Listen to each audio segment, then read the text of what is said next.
یہ سیاست کیوں کرتے ہیں؟ بھٹو خاندان، شریف خاندان، چودھری پرویز الہی، جہانگیر ترین، ٹمن، ٹوانا، چانڈیو، لغاری، قریشی، مخدوم اور درگاہوں کے مجاور، یہ بڑے بڑے تاجر، جرنیل اور ان کی اولادیں آخر سیاست کیوں کرتے ہیں؟ کیا انہیں عوام کی غربت اور بیچارگی سونے نہیں دیتی؟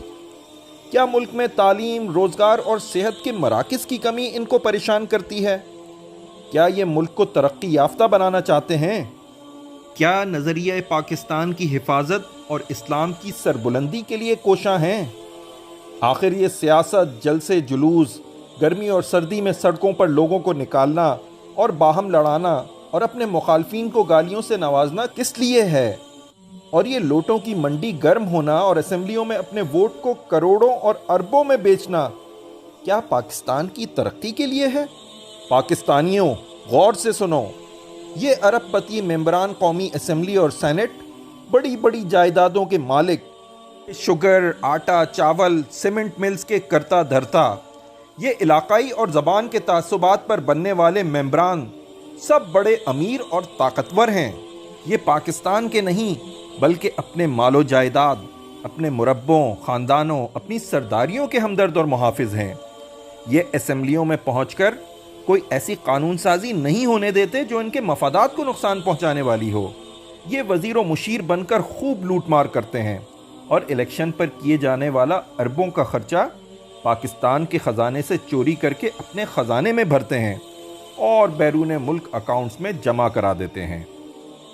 ان میں سے کوئی بھی پاکستان کا ہمدرد نہیں ہے۔ یہ قبضہ مافیا ہے۔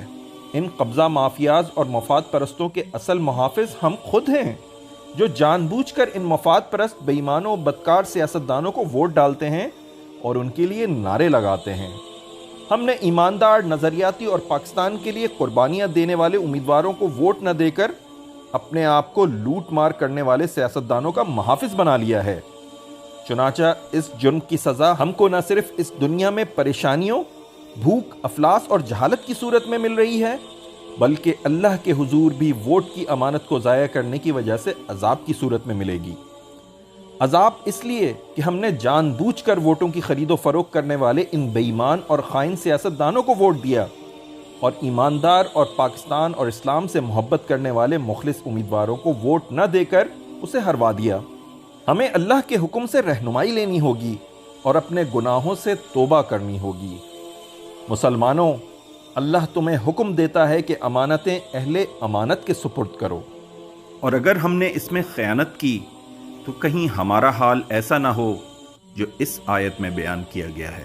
اور کہیں گے، اے ہمارے رب، ہم نے اپنے سرداروں اور اپنے بڑوں کی اطاعت کی اور انہوں نے ہمیں راہ راست سے بے راہ کر دیا۔